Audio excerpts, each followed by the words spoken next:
नमस्कार, हमारा नाम है समरीन और आपने देखना शुरू कर दिया है लाइव सिटीज।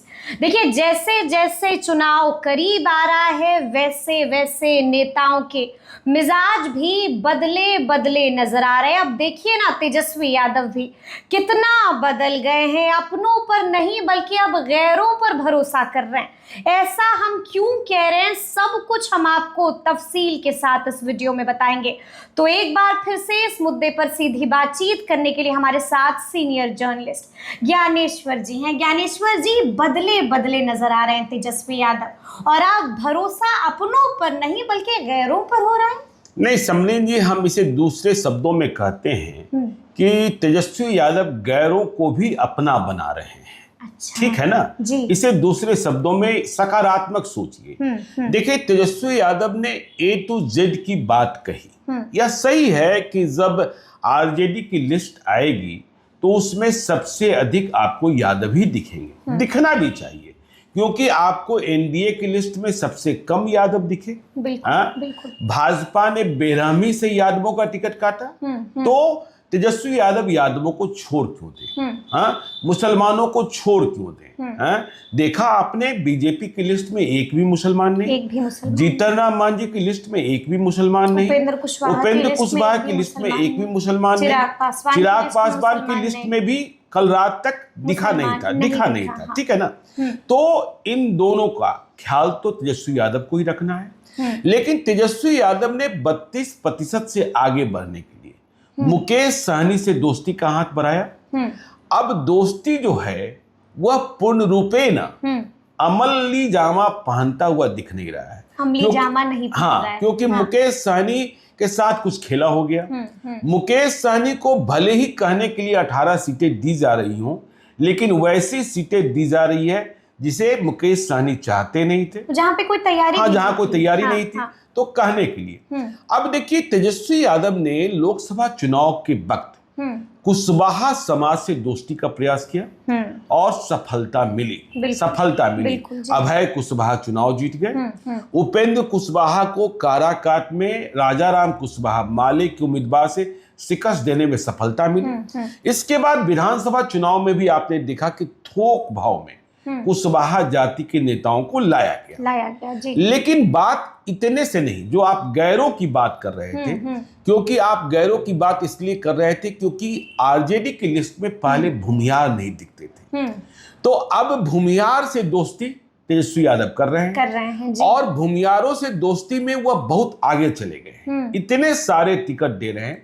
और आपने कहा कि अपनों को छोड़ रहे हैं, तो देखिए, अपनों को कहां छोड़ रहे हैं? तो गैरों से दोस्ती में सबसे बड़ा उदाहरण कल रात को मिला। और कल शाम से ही इस बात के संकेत मिलने शुरू हो गए थे, जब सूरजभान सिंह ने आरएलजेपी पशुपति पारस की पार्टी से इस्तीफा दे दिया। पार्लियामेंट्री बोर्ड के चेयरमैन थे और सर्वे सर्वा मतलब पशुपति पारस के बाद वे ही सब कुछ थे। लेकिन पशुपति पारस की रणनीति नहीं समझ पा रहे थे और उनके लोग भी कह रहे थे। देखिए, सूरजभान सिंह को तेजस्वी यादव के करीब ले जाने वालों में श्रवण अग्रवाल की भूमिका महत्वपूर्ण है। तो सूरजभान सिंह जो आज तक देखिए विधायक रहे, सांसद रहे, पत्नी को सांसद बनाया, भाई को सांसद बनाया, आज तक वह लालू यादव और तेजस्वी यादव के दरवाजे पर नहीं गए थे। लेकिन कल रात का वीडियो गवाह है, और कल रात में ही उन्होंने आरजेडी की सदस्यता ग्रहण कर ली। तो इसका आशय यह हुआ कि मोकामा में जो उम्मीदवार की खोज चल रही थी वह पूरी हो गई। आज ऐलान भी हो जाएगा। सूरजभान सिंह की पत्नी बीना देवी चुनाव लड़ेंगी। अभी से कुछ देर पहले हमारे सहयोगी साथी रिपोर्टर आलोक से बीना देवी ने बातचीत भी की है। 12 बजे के बाद मतलब दोपहर में तेजस्वी यादव के पास फिर से सभी जाएंगे, सिंबल लेंगे। तो सूरजभान सिंह एक प्रतीक हैं, जैसे अनंत सिंह एक प्रतीक है। हम बार बार कहते हैं कि भूमिहार जाति में वैसे लोग जो नाम वाले होते हैं, जो दबंगई के कारण जाने जाते हैं, उन्हें भूमिहार जाति के लड़के बहुत पसंद करते हैं। तो मोकामा में टकराहट साफ साफ दिखाई पड़ेगी, यानी कि मजेदार होगी। लेकिन जो आपने कहा कि अपनों को, देखिए अशोक महतो सूरजभान सिंह अपने हो गए, और अशोक महतो जो जेल से बाहर आए थे लोकसभा चुनाव के पहले, चुनाव नहीं लड़ सकते थे। लालू यादव के मशवरे से उनकी शादी कराई गई अनीता महतो के साथ, क्योंकि मुंगेर में ललन सिंह के खिलाफ चुनाव लड़ाना था। वहां अगरा पिछड़ा कैसे हुआ, और चुनाव में भले ही अनीता महतो हार गई, लेकिन मुकाबला बहुत दिलचस्प रहा। तो इसके बाद यह माना जाने लगा था। देखिए, अशोक महतो तो आरजेडी में अपने को नीतीश कुमार मानने लगे थे। वह यह सोचने लगे थे कि नालंदा, नवादा या कुर्मी बाहुल्य जो विधानसभा क्षेत्र है, वहां के फैसले तेजस्वी यादव हमारी मर्जी से करेंगे। तो तेजस्वी यादव किसी की मर्जी से नहीं चलते हैं, ठीक है ना। तेजस्वी यादव अपना फैसला करते हैं, संजय यादव भूमिका में होते हैं। तो जब वे अपने मन के मालिक हो गए अशोक महतो, तो उन्होंने यह नहीं समझा कि तेजस्वी यादव किधर बढ़ रहे हैं। उन्होंने एक बयान दे दिया, भूरा बाल साफ करो। अरे भाई, आपकी पार्टी का सुप्रीमो, आपकी पार्टी का सर्वोच्च नेता लालू यादव के बाद वह भूमियारों से दोस्ती के लिए आगे बढ़ रहा है, और आप भूरा बाल, भूमियार, राजपूत, ब्राह्मण, लाला के साफ करने की बात करने लगे। और बारसलीगंज से आपको चुनाव भी लड़ना है, मतलब अनीता महतो को। और अखिलेश सरदार, आपको मालूम है बारसलीगंज में लड़ाई चलती है अखिलेश सरदार बनाम अशोक महतो की। तो अरुणा देवी बीजेपी की घोषित कैंडिडेट हैं, कई बार से चुनाव जीतती आ रही हैं। तो अब देखिए अशोक महतो से किनारा। देखिए, आपको हमने पहले बताया था कि एक रात जब अशोक महतो मिलने गए थे तो मुलाकात नहीं हुई, दरवाजे पर खड़े रहे। फिर बहुत मशक्कत के बाद दूसरे दिन मुलाकात हुई। तेजस्वी यादव ने 1 मिनट से भी कम की मुलाकात की और कहा कि आप अपने क्षेत्र में जाइए, जब जरूरत होगी बुला लेंगे। उसी वक्त यह लग गया था कि अशोक महतो का पत्ता कट गया। अब देखिए खबर क्या आ रही है, यह खबर ही पुष्ट होनी चाहिए कि बारसलीगंज की सीट जो है कांग्रेस के खाते में चली गई। कांग्रेस को मिल गई। तो कांग्रेस को मिल गई तो अशोक महतो उम्मीदवार नहीं हो सकते हैं। तेजस्वी यादव इस पाप से मुक्ति पा लिए। तेजस्वी यादव क्या कह देंगे कि देखिए गठबंधन धर्म के तहत यह सीट चली गई है, आपको चुनाव नहीं लड़ना है। तो वहां कांग्रेस के उम्मीदवार मंटन शर्मा, मतलब अरुणा देवी वर्सेस मंटन शर्मा। तो अशोक महतो से छुटकारा पा लिया। तो भूरा बाल साफ करने वाले जैसा बयान देने वाले अशोक महतो को तेजस्वी यादव ने सजा भी दे दी, साफ भी कर दिया। भूमियार समाज को यह संदेशा दिया कि देखिए जो भूरा बाल साफ करने की बात कर रहे थे, उन्हें हमने अपने साथ नहीं रखा। आप ही की पार्टी के आप ही की जाति के उम्मीदवार को लड़ने के लिए हमने वो सीट सद्भावना से, हम चाहते तो ले सकते थे, हमने दे दिया कांग्रेस पार्टी को। तो तेजस्वी यादव बदले हुए दिखाई पड़े।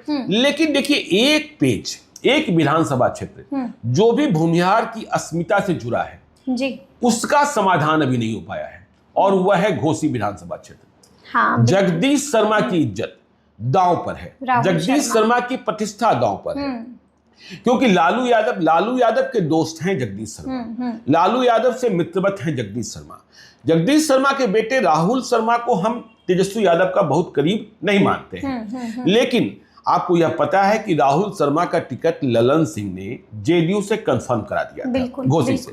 लेकिन जगदीश शर्मा ने फैसला किया कि जितनी उपेक्षा की गई है पिछले 5 वर्षों में, और चुनाव के वक्त ही जरूरत होती है जेडीयू को, तो हम जेडीयू के साथ नहीं चलेंगे, हम लालू यादव, तेजस्वी यादव के साथ चलेंगे। मिलन समारोह भी हो गया और घोसी से चुनाव लड़ने की बात भी हो गई।